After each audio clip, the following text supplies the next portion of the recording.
虚空之上在颤动，虚空之下在轰鸣。在展现出自己的真实实力之后，白若晨整个人的气势已是变得完全不同。她的力量当真可以影响天地，她的气质更是如同临世的女皇，这方区域的女子无人可比。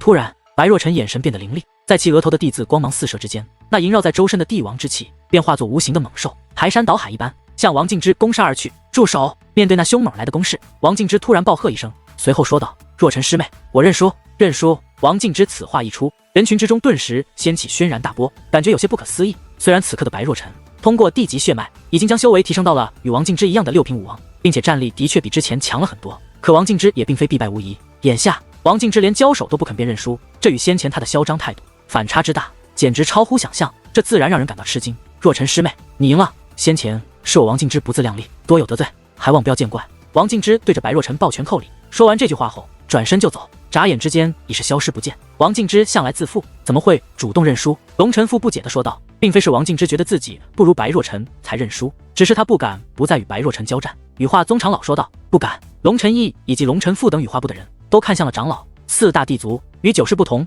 他们不招收外人为弟子，地族之内皆是同族人，虽然人数较之九世要少得多，但因为每个族人都拥有地级血脉这一强悍的传承力量，所以总体实力却要高出九世很多。最主要的是4大地族极为护短，他们是不容许自己的族人受人欺辱的，而白若晨既然拥有地级血脉，就定然是来自4大地族，无论是来自哪一族，都说明他的身后有一个庞然大物撑腰。王静之可以不怕白若晨，但却不能不怕白若晨身后的背景，所以哪怕他再为狂妄，再为自负，但是为了避免招惹一个异口吐沫就能将他淹死的庞然大物，不敢再与白若晨作对，这也是正常。羽化宗长老说道。听得此话，龙晨义等人恍然大悟，再度看向白若晨，眼神已经变得完全不一样，那是一种发自内心的敬畏与惧怕，连王静之都怕了，他们又怎么会不怕？此战来的突然，结果更是超乎想象。王静之被击败了，被一个叫做白若晨拥有地级血脉的女子击败的，而人们也都知道这个白若晨是修罗部的一员。修罗部不仅出了一个逆天的楚风，原来还有一个逆天的美女，叫做白若晨。当然知道白若晨来历的人，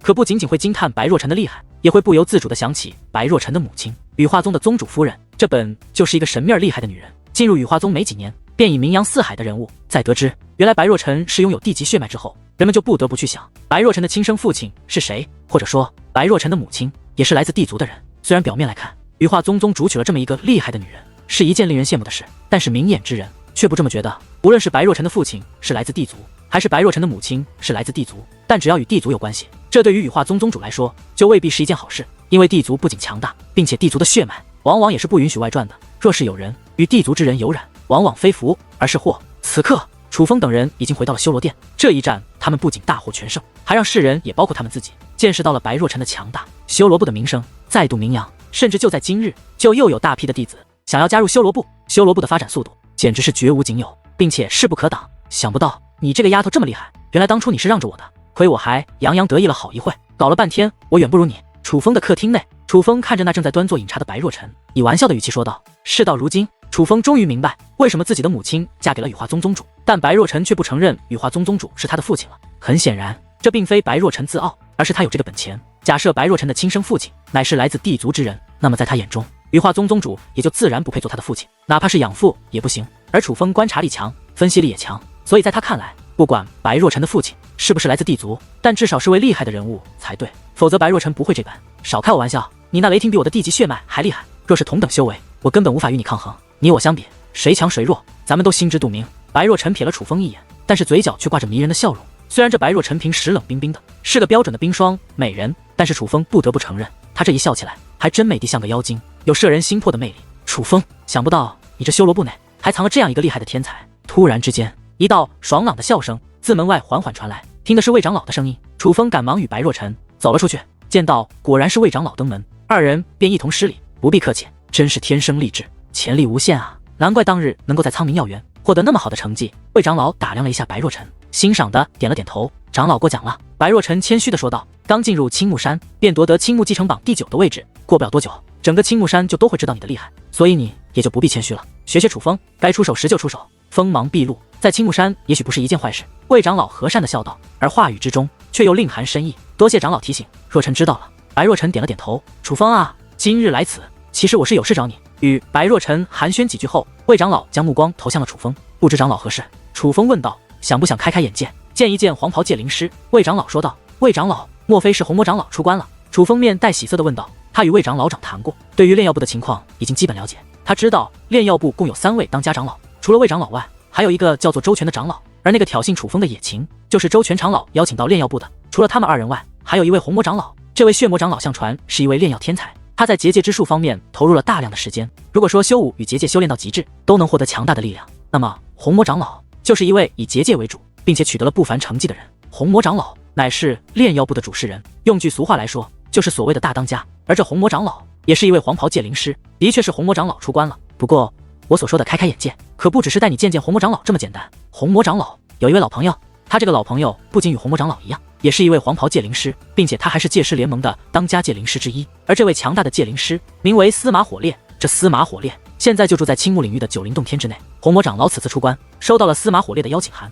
邀请红魔长老去他的九灵洞天一叙，并且只要红魔长老愿意去，他就把自己在九灵洞天内寻得的宝贝九灵神图拿出来分享。这九灵神图可是一个好东西，相传是九灵洞天昔日的主人留下的，而那位昔日的主人更是一位曾名震武之圣土的伟大界灵师。那九灵神图蕴含着无穷奥义，若是能够领悟，便会受益匪浅，在结界之术上得到不小的收获。最主要的是，司马火烈说了，红魔长老若是去的话，这一次倒是可以带着青木山的长老和弟子一同去，而我决定带你前去，想让你见识一下这个九灵神图，也许会对你的结界之术会提供不小的帮助。魏长老很是激动，一口气讲述了事情的过程。而听得魏长老的话后，楚风自然一脸的高兴，可是白若晨的眼中可就涌现出了隐隐的羡慕之色。虽说白若晨的结界之术远不如楚风，可毕竟他的结界之术也不弱，并且他也不准备放弃结界之术。那九灵神图被魏长老说的神乎其神，他自然也想见识一番。若晨，你若想来，明日可与楚风一同去，毕竟这的确是一个开眼界的机会。似是看出了白若晨的心思，魏长老说道。魏长老，这样真的好吗？可我毕竟不是。白若晨为难的说道。不是什么？不是炼药部的人吗？只要你愿意，现在就可以加入我炼药部。魏长老说话之间，将炼药部的标志拿了出来，递给了白若晨。愿意？若晨当然愿意。多谢魏长老。白若晨难得的笑得这么灿烂，可见他真是开心坏了。就这样，白若晨也加入了炼药部，并且次日清晨与楚风约好，早早的便一同来到了炼药部。在魏长老的接应下，楚风与白若晨来到了一座大殿。这座大殿内共有88位长老，这88位长老可以说是除了当家长老之外，炼药部最强的存在，个个都是修为不凡，在结界之术上也是有着很深的造诣。而除了这88位长老之外，还有一位弟子，这位弟子便是野晴。野晴一如既往看向楚风的眼神充满了敌意，但是看向白若晨却涌现出一抹惊艳，想必是被白若晨的美貌所打动了。但这不是关键，关键的是在大殿首位有2位长老，这2位长老一位站在一旁，一位坐在中间。站在一旁的长老个子不高，身材微胖，长得很黑，而他便是周全长老，将野晴邀请进炼药部的那位。至于坐在中间的那位，便是这炼药部的主事人红魔长老。这红魔长老长得有些吓人，哪怕他此刻闭目眼神，但是看着他还是很吓人。不因为别的，只因为红魔长老那一身血红色的肌肤如血染的一般，再加上他那一头白发，一眼看去如同妖兽所化，很是恐怖。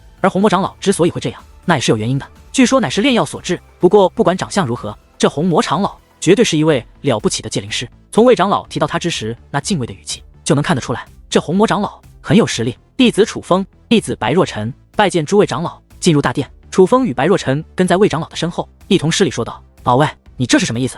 把这楚风拉来也就算了，这个白若晨的女娃你怎么也带来了？难道你不知道今天是什么日子，我们要去做什么吗？周全长老剑眉倒竖，语气很是刁钻。老周，难道你看不到若晨身上的标志吗？若晨已是我炼药部的人，他今日来此乃是与我们同城，难道有何不妥？魏长老说道。加入炼药部，我若没记错，白若晨与楚风是一同进入青木山的，你早不邀请他，晚不邀请他，偏偏这个时候邀请他，是不是为了给他提供这次难得的机会，所以才故意给他开的小灶啊？又或者是你是见这个丫头拥有地级血脉，所以想要拍地族之人的马屁，所以才邀请了他？周全长老冷声说道，话语之中讽刺意味十足。被周全这样一说，魏长老气得脸色发红，身体有些颤抖，可一时之间却又不知如何反驳，因为他自身非常清楚，之所以邀请白若晨，的确是见识到了白若晨身上的潜力，所以想给炼药部拉来一位潜力弟子，这样日后对炼药部的发展也很有帮助。可是换句话说，假如白若晨没有展示出他那地级血脉，魏长老也许真的不会邀请白若晨。所以就如周全长老所说，他这个时候要请白若晨，的确难免落入画饼。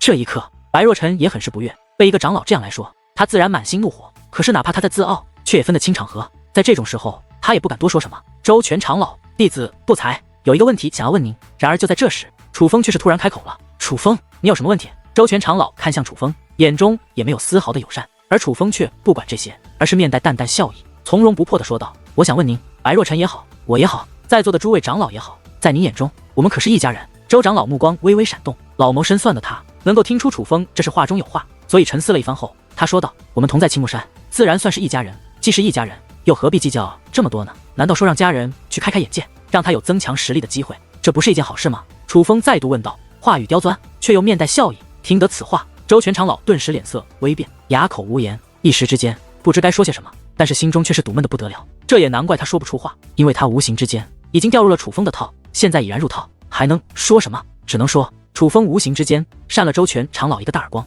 让他没办法再针对白若晨的身份说什么，并且还要为先前对白若晨的种种为难而感到脸红，感到羞愧。你们便是楚风与白若晨。这一刻，闭目养神的红魔长老也是睁开了双眼。他虽然是问的楚风与白若晨，但目光却更多的停留在了楚风的身上，且眼中尽是赞赏之色。弟子正是。楚风与白若晨一同回道：“真乃良才是也，我炼药部的未来就都放在你们的身上了。”红魔长老笑着点了点头，随后便站起身来，对众人说道：“出发！”红魔长老这一番话意思已经非常明了，那就是要带着楚风与白若晨过去。所以哪怕周全长老再不情愿，却也不能多说什么，只能看着楚风和白若晨这两个他不喜欢的弟子一同获得这个难得的机会。长老放心，我会在这一次证明我自己，让楚风知道，让红魔长老知道，让所有人知道，谁才是炼药部的最强弟子。似是感受到了周全长老内心所想，野晴暗中传音保证。而听得野晴这种内乱纷争的话，周全长老脸上不但没有丝毫不悦，更是没有丝毫指责，而是看着野晴，微笑着点了点头，说走便走。在红魔长老的带领下，楚风等炼药部的精英浩浩荡荡的来到了九灵洞天。九灵洞天美如画卷，虽然没有青木山那么浩瀚无边，但景色却是应有尽有。奔腾而下的瀑布，缓缓流淌的溪流，陡峭险峻的悬崖，茂密挺拔的树木，除了这些天然的美景之外，仿佛这里的蓝天也更加蓝，这里的白云也更加白，一眼望去美不胜收，当真是人间仙境，世外桃源。不过楚风等修武者却无心观赏这里的美景，来到这里后，他们便被这里的接待着，接入了一座天然的岩洞之内。岩洞内有流水，有岩壁，有荧光石，皆是天然形成，简直是大自然所打造的鬼斧神工。但最重要的是，这里面有两位等候多时的人，那是一位年迈老者和一位年轻女子。老者一头红发，似是烈焰，身高体壮，似是野牛，而他的气息竟如红魔长老一般，明明不张扬，但却能隐隐感受到他的强大。最主要的是，他的穿着那是一件戒灵长袍，但却并非寻常的戒灵长袍。这件戒灵长袍很是厉害，简直如同至宝。虽然也是金色，但是长袍上的符文却宛如无数道小虫一般，缓缓蠕动。没错，这个长袍上的符文并非只是单纯的摆设品，或是闪烁微光，而是仿佛具有生命一般。而那长袍便是他们生存的空间，在那空间内肆无忌惮地游荡着。很显然，这并非是戒灵金袍，而是戒灵黄袍。至于这位是谁，自然便是戒师联盟的司马火烈。不过除了这司马火烈之外，还有一位年轻的女子。这位女子的年龄与白若晨相仿，肌肤白里透红，吹弹可破，长得虽不如白若晨那般美艳绝伦，更不如紫菱那般倾国倾城，但也算是一号美人。可是就是这样一位年轻的美人，却有着与司马火烈一模一样的火红色长发。这火红色长发并没有与她显得格格不入，反而很是般配，让她看起来有一种别样的美，就犹如她是火焰所化的精灵一般。这个丫头是司马火烈的孙女，是一位戒灵天才，叫做司马颖。这司马颖很是自傲，而司马火烈更是对她宠爱有加。假如她对你们出言不敬，最好能忍就忍，不要与她一般见识，否则这个丫头可是非常难缠的。魏长老暗中传音于楚风与白若晨，其实就算魏长老不提醒，但看司马颖那都不肯正眼看他们的态度，就能够看出这司马颖是一个自傲的主。不过不管他多自傲，也不管他爷爷是谁，楚风与白若晨却不怕他，甚至也并未将他放在眼中。红魔老头，你炼药部现在这几位弟子很是不错吗？至少这修为都是不弱。司马火烈看着楚风三人，哈哈笑道：“司马火烈，把九灵神图拿出来吧。”红魔长老淡淡一笑，直入主题：“别急啊，既然邀你而来，那九灵神图我自然会拿出来。不过你炼药部的弟子难得来到我这九灵洞天，不如让他们与我的孙女切磋一下炼药之法，如何？”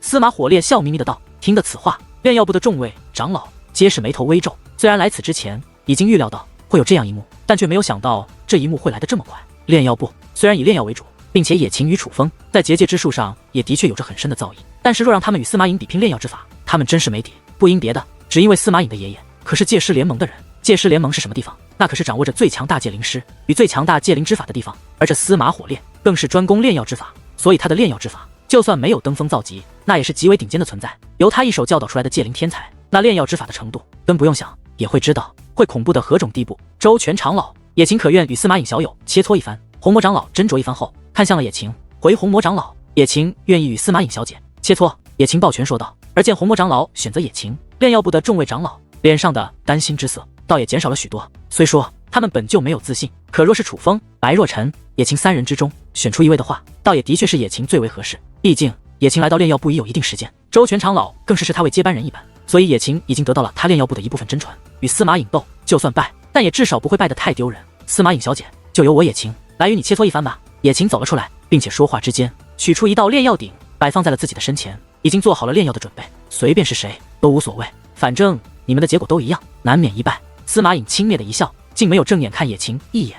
看来司马颖小姐很有自信啊，难道你就这么有把握，肯定能胜我野晴吗？野晴冷然一笑，他的眼中也是涌现出了一丝不爽。事实上，他可不觉得他真的会败给司马颖。对于野晴的问题，司马颖却根本不予回答，而是掌心一翻，一道炼药鼎便浮现在了他的面前。这道炼药鼎一出，让在场的人都是不由吃了一惊。他们之所以吃惊，并非是这道炼药鼎有多厉害，相反，这道炼药鼎品质极低，简直就是普通到不能再普通的炼药鼎。不过，别看这炼药鼎不怎么样，可司马颖的炼药手法却极为娴熟，甚至与常人有所不同。但让人只看一眼就能看出，这司马颖的炼药手段相当的厉害，竟敢小看我，我就让你这丫头知道一下，什么叫做天高地厚。野晴冷哼一声，也不停留，而是施展出自己熟练的手法，拿出自己珍藏的材料，不断的向那炼妖鼎内投放而去。然而，令人想不到的一幕发生了，只是过了短短片刻时间，那司马颖便掀开了自己的炼妖鼎。而当炼妖鼎打开之际，一颗金丹便飞掠而出，上品蓄力丹。看到这颗丹药，众位长老齐声说道。不过见到这颗丹药之后，炼药部的长老们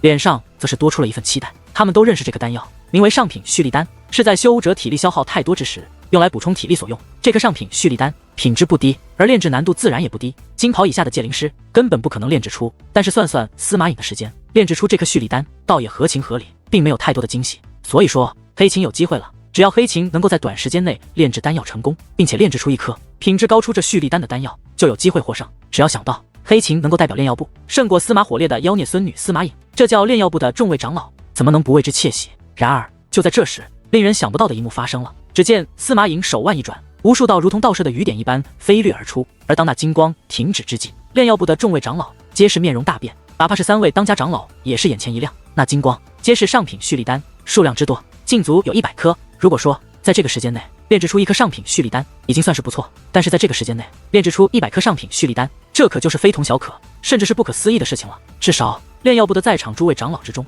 除了3位当家长老，根本没人能够做到这种事情。可是司马颖却做到了，并且做得轻而易举，就如同家常便饭一般容易。但是看到那100颗还散发着热气的上品蓄力丹，脸色最为难看的却要数黑琴。事到如今，他自己也是心知肚明，就算他继续下去，把他炼药鼎内的丹药炼制成功，但也根本无法胜过这司马颖。不管他愿不愿意接受，但这场切磋他已经败了，并且败得非常之快。这一刻，炼药部的众位长老也皆是一声长叹。本以为派黑琴出场，炼药部不会败得太惨，但却想不到结果还是一样，仍旧是惨不忍睹。还用继续下去吗？炼药部的废物！然而就在这时，令人想不到的一幕发生了。那司马颖终于看向了黑琴，他肯正眼看黑琴了，但是眼神却充满了轻蔑，并且语气更是冷冽，不但羞辱了黑琴，更是侧面的羞辱了炼药部，羞辱了炼药部的所有人。司马火烈，你的这个孙女可真是够没教养！这一刻，红魔长老开口了。身为炼药部的主事人，他自然不能容忍他人这样侮辱他炼药部。红魔长老，难道我说的不对吗？圣王败寇，你炼药部的弟子若是实力比我强，也大可说我司马颖是废物，我司马颖绝不会不承认，废物就是废物，这没什么好可耻的。但若本身是废物，却又不愿接受这个事实，这才是最可悲的。司马颖丝毫不怕红魔长老，竟然开口反驳。好一个伶牙俐齿的丫头！被司马颖这样一说，红魔长老的脸上也是开始挂不住了。所有人都能够感受到他的怒气，颖儿怎么能跟前辈这么说话？快快认错！然而就在这时，那一旁观战的司马火烈却开口训斥起来。不过他的训斥却很假，假到在场的所有人都能够看得出来。至于那司马颖，更是没有认错，而是冷哼一声，说道：“爷爷，废物就是废物，我不会因为您就去奉承我觉得废物的人。”听得此话，炼药部的众位长老皆是气得咬牙切齿，因为司马颖的这句话太过分了。他不仅是在骂黑琴，而像是在骂炼药部的所有人，就连红魔长老也不例外。先前还是侧面羞辱，现在竟然直接辱骂，这实在太过分了一些。好一个废物就是废物！那么我倒是有一个问题，想要问一问司马颖小姐，不知你能否回答一下？然而就在这时，一道淡淡的声音却突然在炼药部的这个方向响起。这是此话一出，在场之人神情皆是一变，就连司马颖与司马火烈也不例外。于是乎，在场的人都将目光投向了那声音传来的方向，这才发现说这句话的不是炼药部的长老，也不是野晴，而是比野晴还要年轻的年轻人。这个人自然便是楚风。你是什么人，也配问我问题？司马颖轻蔑地瞥了楚风一眼，眼中充满了不善。那你又是什么人？我为什么不配问你问题？对于司马颖的不屑与轻蔑，楚风却是面容平静，不气不躁。但越是这样，越是容易激起司马颖的怒火。在我眼中，你就是废物。对我来说，废物没有与我说话的资本，更不配问我问题。司马颖果然怒了，语气越来越重，所有人都能感受到他的愤怒。然而，令人想不到的是，司马颖这句满含侮辱性的话语说出后，楚风没有丝毫的动气，反而哈哈大笑，并且笑得那叫一个开心。这一刻，几乎在场的所有人都懵了，不知道楚风为什么要笑，而那司马颖更是不例外，指着楚风说道：“你笑什么？有什么好笑的？司马颖，你说我不配与你说话，因为在你眼中我是废物。可是你可知道，在我眼中，其实你也是一个废物。而一个废物竟然胆敢这么与我说话，你自己说说，这难道不好笑吗？”楚风摊开双手，耸了耸肩，但是这一刻，他目光突然一变，涌现出了一抹如利刃一般的目光，直刺人心。楚风的目光一闪而过，少有人注意到他这厉害的目光，可但凡是注意到他这目光的人，都是不由内心一惊，思绪大变。此时此刻，在场之人只有4个人注意到了楚风的那抹目光，但这4个人却皆非寻常角色，他们便是司马火烈、红魔长老、周全长老以及魏长老。这一刻，他们看向楚风的目光都变了，尤其是红魔长老、周全长老还有司马火烈，因为他们都已有所察觉到这个年轻人很不寻常，似乎是一个厉害的角色。可在此之前，他们却毫无察觉。但是司马颖显然没有注意到楚风的那道目光，所以他此刻气得咬牙切齿，根本无法容忍楚风这样侮辱自己。你可真是找死！一手翻动，武力奔涌，司马颖没有过多废话，竟然直接对楚风动手。他这一出手也是非同小可，6品武王的气息散发而出，而那一招翻手更是施展出了一种武技。这武技也非寻常的武技，竟然还是人禁武技。切磋之时，哪有人会直接动用这样的杀招？这司马颖根本不是要试探楚风，这简直就是要取楚风的命。毕竟楚风的修为就摆在那里，3品武王，身为6品武王的他，本就可以轻易斩杀，又何况用人禁武技呢？不过这都不重要，重要的是司马颖所施展的人禁武技，已是携带惊天动地的威势，向楚风扑杀而来。该死！这一刻，炼药部的许多长老都坐不住了，他们能够感受到司马颖这攻势的不简单。别看司马颖是结界之术方面妖孽级的天才，可是他的战力原来也不容小觑，竟有着跨越2品修为的战力。虽然他表面来看是6品武王，可是他的真实战力可是在8品武王的水平。不要出手，要相信楚风。结界之术不敢说，但比拼战力，这司马颖在楚风面前就是找抽的存在。此刻，炼药部的许多长老都想出手阻止，可不曾想魏长老的声音却暗暗传入了他们的耳中，并且话语之中对楚风充满了自信。于是，这些半地境的强者都没有出手，而是静观其变，想要看看楚风是否真的能够应对。真是狂妄自大，这下惹祸了吧？死了活该。不过，相比于那些长老，此刻同为炼药部都会黑琴，可就是心中暗笑。他巴不得司马颖这一招将楚风轰得魂飞魄散，也好让他少了一个对手。但是可惜，他的这个心愿注定是要落空了。突然，一声轰鸣传来，司马颖的攻击不偏不倚地落在了楚风的身上。可是那能量涟漪刚刚扩散，竟然又鬼一般的消散。原来那能量涟漪竟然被吞噬了。而当那能量涟漪彻底消失之际，在场的诸位长老，尤其是那黑琴与司马颖，更是瞠目结舌，目瞪口呆。只见楚风身穿雷霆铠甲，后戴雷霆羽翼，不但完好无损地站在原地，还能看到他的身体在吞噬所剩不多的能量涟漪。楚风竟然强大到用自己的身体吞噬他人的攻击，你究竟是什么人？这一刻，司马颖看向楚风的目光完全变了，先前的轻蔑烟消云散，取而代之的是无比的吃惊，甚至有着一丝惧怕，因为他能够感觉到楚风的战力比他强。我是什么人？废物不配知道。楚风轻蔑一笑，轻轻地扫了扫自己的衣服，便将身上的雷霆散去。战力杰出，可不代表结界之术厉害。你胆敢说我是废物，那你可敢与我比拼一下炼药之法？司马颖不甘认输，高声问道：“你觉得我会派一个废物吗？”楚风似乎就在等司马颖这句话，所以听了此话，他丝毫没有意外，反而直接将自己的炼药鼎祭奠而出。这座鼎，那不是看到楚风的这座炼药鼎，炼药部的众位长老顿时倒吸了一口凉气，不由自主地看向了魏长老。而那黑琴更是又羡慕又嫉妒，气得袖袍内的双拳暗自握紧，甚至就连红魔长老也是不由一笑，看向了魏长老，淡淡的说道：“眼光不错，这楚风值得你这么培养。”长老大人见笑了，不过我也是这么觉得的。魏长老笑着回应道，脸上不免涌现出几分自豪。他知道培养楚风，他是赌对了。好，那就速战速决，你我都炼制上品蓄力丹，看谁练得快，看谁练得多。见楚风应战，司马颖竟撤销了身前的那座普通炼药鼎，取出了一座与楚风品质相同的炼药鼎。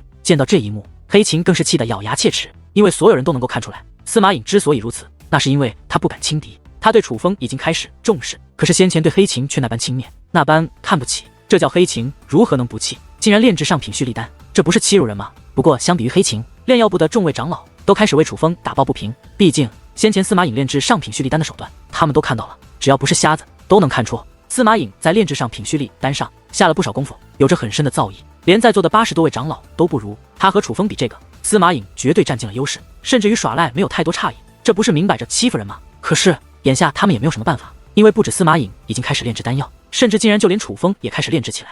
楚风竟然答应了，看来又要败了。不过楚风虽败犹荣，对司马颖已经怕了。所以才会这么无耻，要与楚风比炼制上品蓄力丹。所以就算楚风败了，也不丢人。没错，这也就是比拼炼药之术。要是比拼战力，楚风绝对完虐司马颖。楚风不愧是能够触发远古仙针的奇才，真给我们炼药部长脸。这一刻，炼药部的众位长老议论纷纷，他们没有暗自传音，反而故意将话说得很大声，似是安慰自己，但又似是影响司马颖。红魔老怪，这个年轻人便是触发了远古仙针的那个元清吗？司马火烈眼前一亮，问向了红魔长老。他并非元清，不过他的确是触发了远古仙针的人。红魔长老回道。听得此话，司马火烈神情微变，他倒是听过触发远古仙针的天才，可是他记得那个天才是叫做元清啊。而就在这时，突然一声巨响传来，司马颖竟然炼药完毕，100颗上品蓄力丹已经自他的炼药鼎内飞掠而出，整齐的排放在半空之上，光芒闪闪，上下浮动。他已经完成了，但最重要的是，他这次完成的时间竟然比先前快了1/3还要多。糟了，竟然算错了这一点。先前司马颖用的是普通的炼药鼎，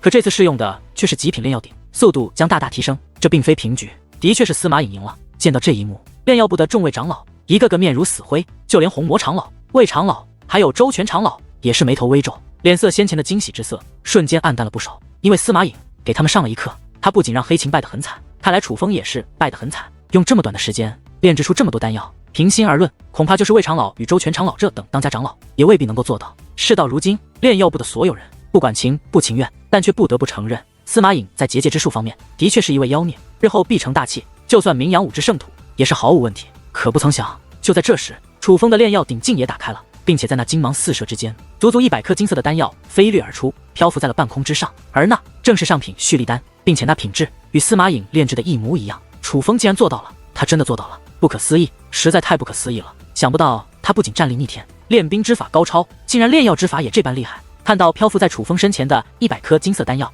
炼药部的众位长老一个个欢呼不止，甚至更有甚者，竟然原地跳了起来。他们真的是激动坏了，激动到无法抑制自己的情绪，因为哪怕是他们也没有想到楚风会这么强悍，竟然拥有不弱于司马颖的炼药之法。但最重要的是，司马颖可是有司马火烈这位伟大的爷爷栽培，楚风有谁管？所以这样一看，似乎楚风的潜力比司马颖还要大上许多，简直是超乎想象。楚风好样的！这一刻，就连当家长老也为楚风欢呼起来。不过这个声音并不是魏长老的，也不是红魔长老的，竟然是周全长老的。在见识到楚风的实力后，当楚风为炼药部站出去后，这位本很不看好楚风的周全长老竟也改变了以往的态度，看向楚风的目光中充满了惊喜，充满了欣赏。原来你叫做楚风，我承认你有些手段，不过很可惜你败了，因为你用的时间比我要久那么一点点，所以你还是一个废物。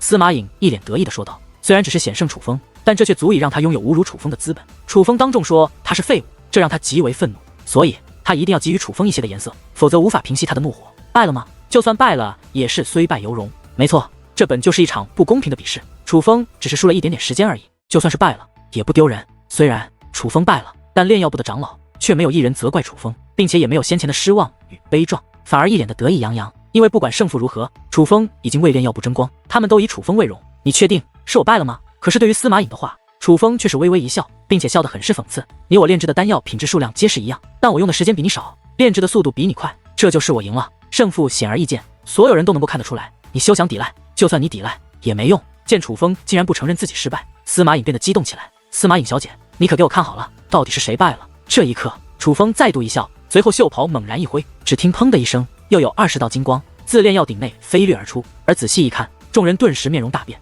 因为那20道金光竟也是上品蓄力丹。原来楚风并非与司马颖一样，在几乎相同的时间内炼制出了100颗上品蓄力丹，实际上他炼制出了120颗上品蓄力丹，哪怕时间慢了一点点，可是数量上却完胜司马颖。这场比试楚风完胜，这怎么可能？我不信，我不相信，这不可能。看着楚风面前的120是可上品蓄力丹，司马颖惊叫连连，他不肯接受这一事实。而在场的其他人更是目若呆鸡，愣在了原地。就连红魔长老与司马火烈2位黄袍界灵师也是如此，因为楚风当真是做出了一件超乎想象，甚至是根本不可能完成的事。哈哈，司马颖，你败了，看来废物的不是楚风，而是你啊！突然，一位炼药部的长老哈哈笑道。这个时候，他也不怕得罪司马火烈，因为司马颖太气人了，既然有羞辱他的机会，自然不能错过。放屁，我没有败，明明是他作弊！司马颖愤怒地咆哮道。颖儿，住口！见状，司马火烈突然怒喝一声，这一声一出，整座岩洞剧烈摇晃，就像要坍塌一般。见状，司马颖也神情大变，最终轻喝一声，不再说话，收起自己的炼药鼎，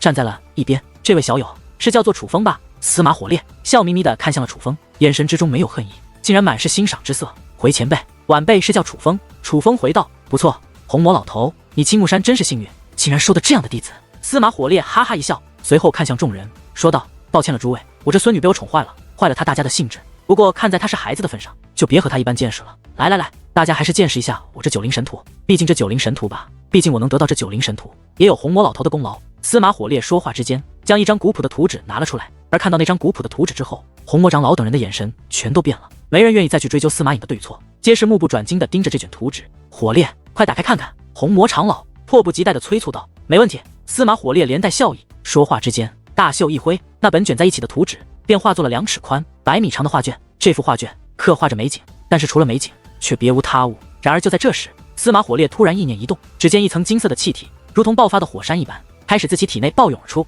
那金色的气体乃是结界之力，但这却并非金色结界之力，而是黄级结界之力。因为这金色不仅很不寻常，其中更是涌动着如同虫子一般的纹路。那纹路就与司马火烈身上的长袍一般，如同具有生命一样，在那结界之内游动着。黄级结界之力出现之后，在半空停留了片刻之后，便涌入了那画卷之内。而当结界之力进入之后，只听砰的一声，那画卷的所有美景、所有人物、所有建筑竟然化成了粉碎。然而在下一刻，那粉碎的一切竟然开始重组，只不过重组之后的内容与先前已经完全不同，只看一眼就能看出这内容蕴含着无穷的奥义，乃是非凡之物。很是显然，这并非普通的图纸，更非普通的画卷，而是那神乎其神的九灵神图。九灵神图展现在众人面前，所有人都是激动不已，唯有楚风有些漫不经心，没有他人那么凝重。修炼天眼这么长时间，楚风的双眼越发刁钻，哪怕不动用天眼，也远胜常人。所以楚风就算不用天眼，也能看出这九灵神图虽然蕴藏天际，但的确不是凡物，哪怕用黄级结界之力激活，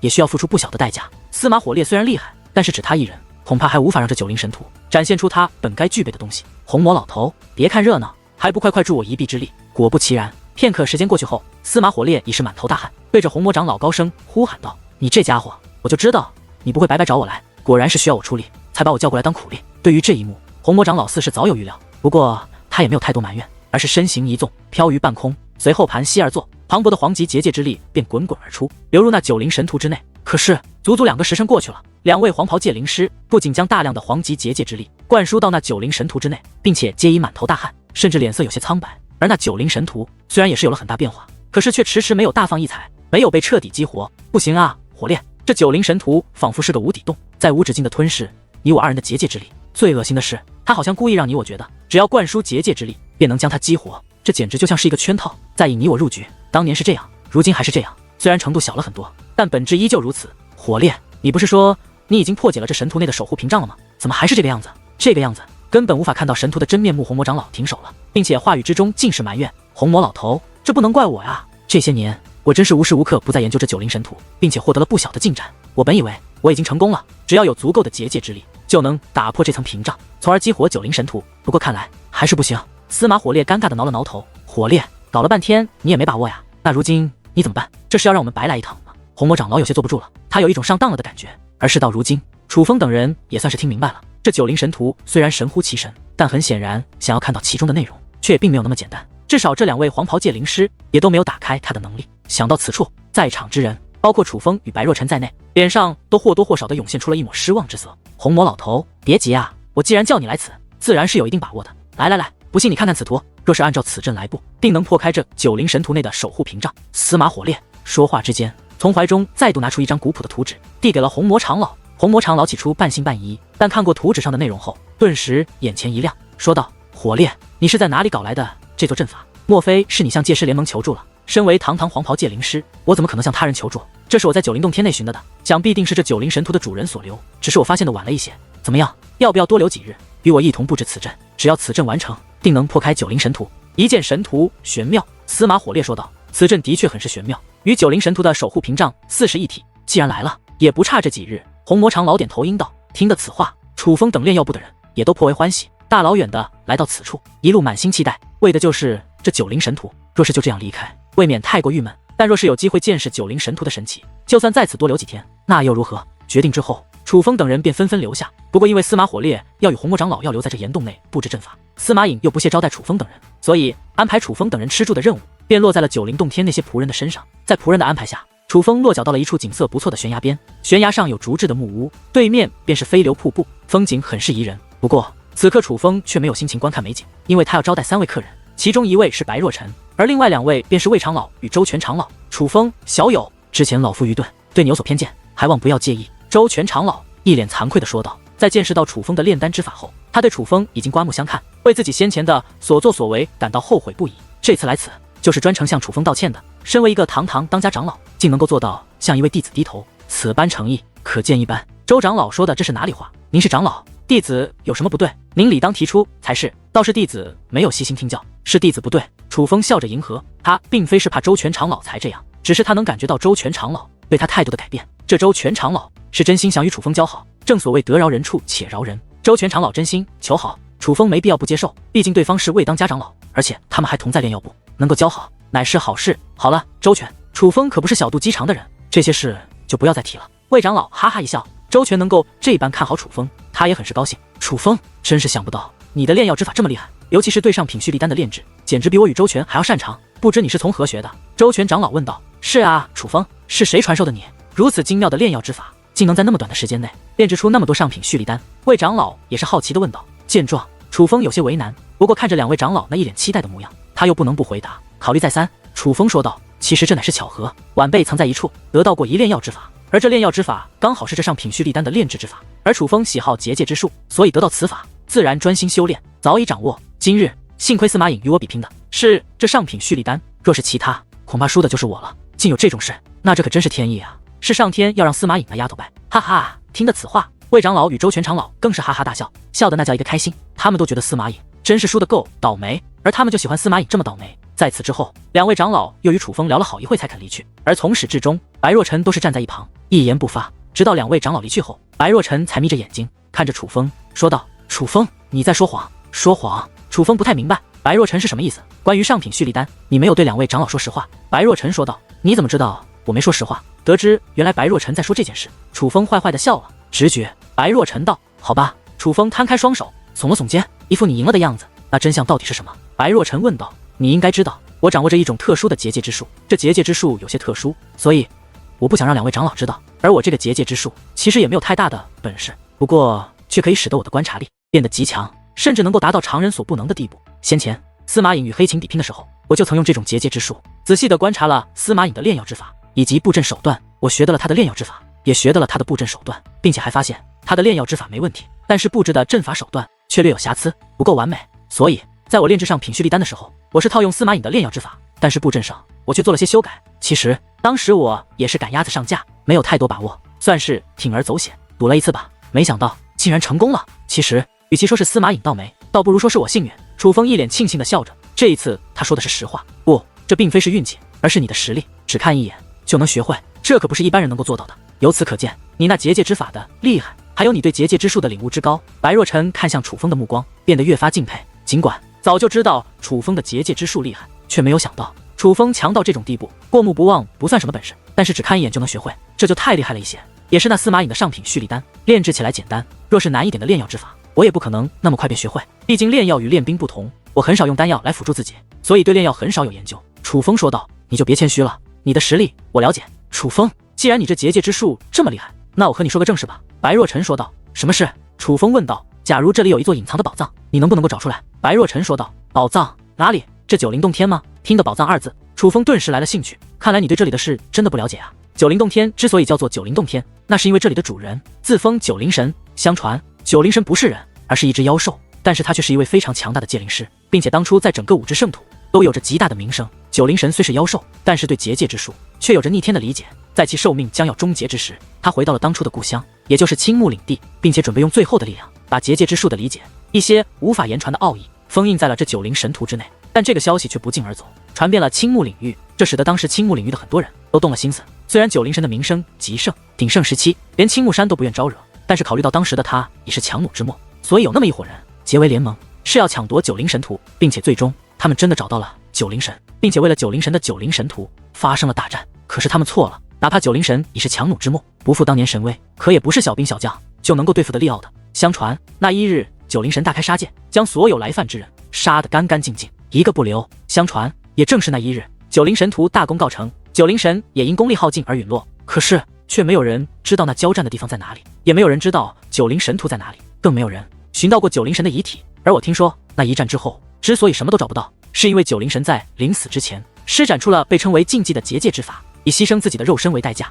将所有的真相都封印了。事实上，一切发生的地方就是这九灵洞天。白若晨说道：“九灵神图既然被找到了，就应该是在这九灵洞天内被找到的。这样来看，你所听说的传闻多半是真的。不过，九灵神图已经被司马火烈找到，相信其他的东西应该也被他找到了。宝藏就算有，也该被挖空了才对啊。”楚风说道：“不，司马火烈虽然找到了九灵神图，但他却没有找到当初交战的战场。”白若晨说道：“你怎么能够确定？”楚风问道：“我就是能够确定。”白若晨一脸的坚决。那好吧，就算你说的是对的，但连最珍贵的九灵神图都被拿走了，找到那战场又有何用？楚风问道。当然有用，那战场内尸骸无数，不可能所有尸骸都被九灵神所毁掉，再加上九灵神当时已是将死之躯，理论上他不可能吞噬那尸骸的本源，所以若是被我们找到这战场，也许这就是一个宝藏，给予界灵的一场丰盛大餐。白若晨说道。本源，听得这两个字，本悠哉的躺在界灵空间内的蛋蛋猛然站起身来，那一双美丽的大眼睛竟然已经泛起光芒，能够看出他对本源是多么的渴望。楚风，快找找，就算只是一个可能，也要试一试。万一找到了，万一有完整的遗骸，万一那遗骸的本源没被炼化，那本女王就可以把它吃掉了。敢挑战那九灵神的人，就算不是什么逆天的角色，但也不会太差吧？他们的本源味道一定不错。蛋蛋激动得快要跳了起来，甚至还用那性感的小舌头舔了舔自己那粉嫩的红唇，简直就能迷死个人。不过可惜，这样美艳的一幕，唯有楚风一人能够一饱眼福。安了我的女王大人，这么好的机会，我是不会放过的，这就去争取一下。事实上，此时此刻，就连楚风也是非常的激动。来到五之圣土这么久，他一直为自己的修为而努力，却忽略了提升蛋蛋的力量，而现在终于有了这么一个机会。虽然机会很渺茫，但是他也绝对不会放过。楚风，愿意试试吗？以你掌握的结界之术，也许能够发现什么。白若晨也是一脸期待的问道。可以看出，他对那所谓战场也是非常渴望。刚好我们是此处的客人，又刚好司马火烈前辈允许我们随意游览这九灵洞天，反正闲着也是闲着，就当看看风景也好。楚风微微一笑，随后身形一纵，便飞掠而出，跃上了高空。而看着那已经站在高空之上，并且双眼绽放凌厉目光，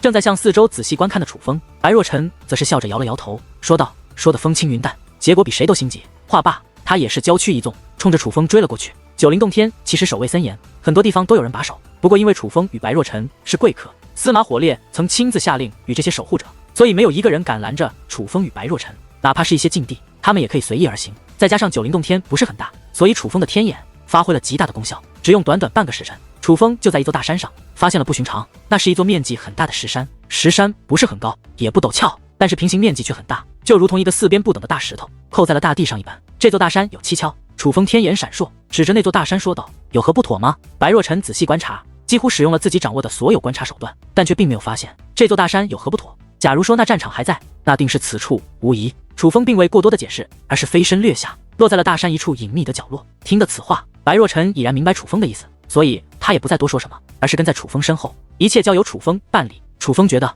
这座石山是假的，是以强大的结界之术凝聚而成，而在这样一个地方弄一座假山，这就是不正常的情况。所以楚风断定这座假山一定是在隐藏着什么，并且多半就是那消失的战场。楚风并未直接出手，而是布置结界阵法，想要完美无缺的在这山脚下开启一道通往内部的结界门。可是他却发现这石头竟然有抵挡的力量，并没有想象中那么好开辟，有结界波动，果然是结界所造。楚风，你是对的，怎么样，能打开吗？白若晨也终于察觉到了这座大山的玄妙，一张美丽的小脸不免涌现出一抹惊喜。放心，虽然有点难度，但没有太大问题，给我1个时辰，必让你进入其中。楚风自信满满，继续破阵。见状，白若晨也不再多说，而如同一个乖乖女一般站在楚风的身旁，默默地注视着一切。并非他不想帮忙，只是他很清楚他帮不到什么忙，不过他也坚信楚风，他知道楚风有解决此事的能力。此时此刻，不管他性格多么自负，多么高傲，多么的不可一世，但却只能做一个旁观者，把所有的期望寄托在楚风的身上。这一刻，这个天赋卓越、能力出众、向来亲力亲为的白若晨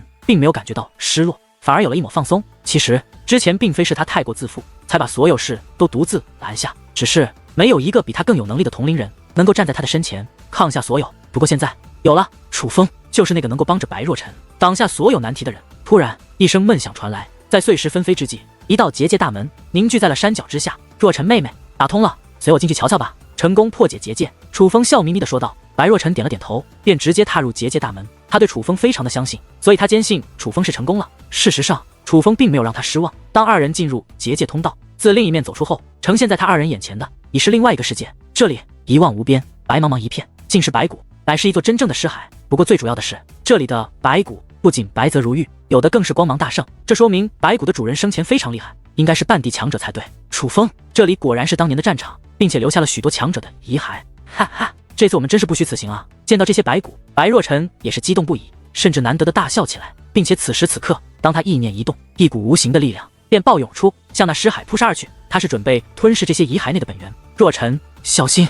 然而就在这时，正在用天眼仔细观察的楚风却是面容大变，赶忙高喝一声。可是为时已晚，白若晨并没有反应过来。而当他那吞噬本源的力量刚要接近尸骸之际，竟然撞到了无形的墙壁之上。原来那里有着一层无形的屏障，而那无形的屏障就如同一个机关的触发点一般，当其被触发之后，一股磅礴的威压便自头顶压迫而来，强大的力量不但无法抵挡，速度也是极快。楚风与白若晨根本没有反应的时间，直接被那强大的力量压倒在地，根本无法动弹，甚至浑身上下没了一丝气力。而就在这时，先前白若晨所触发的无形屏障竟然开始现出原形，那果然是一个屏障。它浮现之后，把尸骸全部封锁在了其中。楚风等人已经无法看见，但是那屏障却并非密封的，竟然有着一座结界门，而那结界门的上面还写着几个字：界灵可入。楚风，这是怎么回事？见状，白若晨对楚风问道：若晨妹妹，试着张开界灵大门，看看能不能放界灵出来。楚风说道。而白若晨也不怠慢，意念一动，一道结界大门便横在了他的身前。而结界大门浮现之后，两只界灵也是迅速的走了出来。这两只界灵，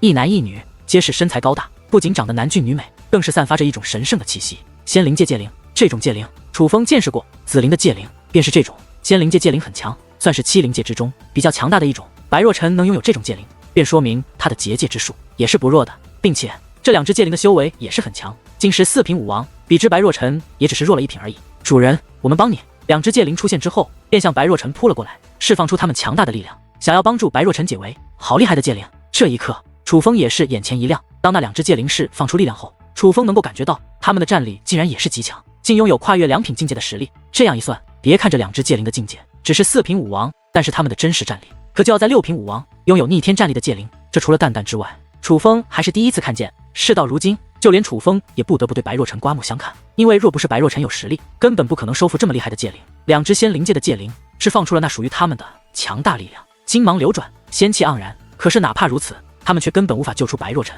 甚至他们的力量再强，却也根本捕捉不到那压迫着白若晨的力量，就更别说抗衡那股力量了。没用的，这是黄袍界灵师布置的阵法，唯有黄袍界灵师才能破解。看来九灵神早有预料会有人来取这些本源，所以才布下了此阵。他是故意将外面的隐藏屏障布置的容易破解，实际上有着这样一座强悍的阵法在等着我们。果然，天下没有免费的午餐，想要收获就要付出代价才行啊！楚风开口说道。虽然形势危急，可他却没有丝毫的担心。楚风，那我们现在该怎么办？白若晨也有些慌了，因为这座阵法的力量太强了。很简单，那本源是留给界灵的，让界灵直接进去吞噬就可以了。不过能否通过那道结界大门，却也要看界灵的本事。简单的说，那道结界大门是一种考验，界灵资格不够是无法通过的，但假如能够通过，那其中的本源就将任由他们吞噬。楚风说话之间，意念一动，一道界灵大门也是树立在了自己的身前。这一刻，莫说是白若晨，就连那两只仙灵界的界灵也是将目光投了过来，他们都想知道楚风的界灵之术这么厉害，那与楚风签订契约的又是哪个灵界的界灵？而在3道目光的注视下，女王大人身穿一袭黑色短裙，迈着那修长的美腿，以优雅而唯美的步伐自界灵大门内走了出来。这时看到女王大人，白若晨以及2位界灵皆是神情一变，随后脸上不免涌现出一丝失望之色，因为此时此刻蛋蛋并没有释放出自己那独有的修罗气息，不过她却仍有着一股黑暗的味道。换句话说，哪怕蛋蛋长得再美若天仙，人畜无害，可是仔细看来却仍有着一抹危险的气息。所以白若晨与2只界灵都觉得蛋蛋可能是一个来自魔灵界的界灵。魔灵界与仙灵界差不多，都是很厉害的灵界，不过仙灵界与魔灵界却是如同天敌一般，与生俱来就都不喜欢彼此。所以这2只仙灵界的界灵虽被蛋蛋的绝美容颜惊到，可是只要想到蛋蛋是魔灵界的界灵，便很不喜欢。至于白若晨，他倒没有不喜欢蛋蛋，只是蛋蛋的修为让他有些失望。他的界灵好说歹说也是4品武王，可是蛋蛋的修为竟然是9品武君，这在他可你来，蛋蛋与如此厉害的楚风简直太不般配了。可是白若晨却不知道，蛋蛋能有9品武君的修为，还是在楚风来到5之圣土后炼化了不少武王强者的结果后，不然蛋蛋连9品武君的修为都达不到。楚风，你只有这一只界灵吗？白若晨问向楚风。楚风点了点头，见楚风点头，白若晨也没有多说什么，而是看向了自己的2只界灵，说道：你们2个进入其中后，只可吞噬1半的本源，剩下的1半留给他。可听的此话，2只界灵有些不悦，但却也不敢反驳，最终只能勉强的点了点头。不用平分，既然这里的主人要我等界灵靠本事吃饭，那我们就靠各自的本事来吞噬本源就好，你们可千万不要让着我，吞噬不到也千万不要埋怨。然而令白若晨想不到的是，蛋蛋却一口拒绝了他的好意，并且还向自己的2只界灵投去了挑衅的目光。你还真是敢说啊，若是凭借自己的本事的话，恐怕就没你的分了啊。而听得蛋蛋的话后，那两只仙灵界戒灵讽刺地笑了起来。然而对于他们的讽刺，蛋蛋却是轻蔑一笑。随后只见那黑色的裙摆飘动之间，它已是化作一道流光，直接掠向了那道结界大门，并且顺利的通过。想占得先机，恐怕你是没这个机会了。见蛋蛋已经进入其中，那两只仙灵界的戒灵则是冷哼一声，随后身形一动，也都顺利的通过了那结界大门，进入了那屏障之内。楚风，你的这只戒灵未免太傲慢了一些吧？我是为他好，他竟然这么说，难道他觉得自由吞噬那其中的本源，他会吞噬的更多不成？在三只戒灵离开后，白若晨有些怨念的说道：“我可不觉得他是傲慢，我倒是觉得他是自信。对了，若晨，不要称呼他为戒灵，对我来说，他可不是戒灵，而是我最为要好的朋友。”楚风纠正道。听得此话，白若晨顿时一愣，脸上变得不太自在，因为就在刚刚，楚风说那句话的时候，神态有些不对。虽然楚风的语气很是平和，可是那个神态却给人一种不许反驳的态度。这说明楚风非常在乎那只戒灵，在乎程度远胜于他。可是那毕竟只是一只戒灵，这让白若晨很是不解。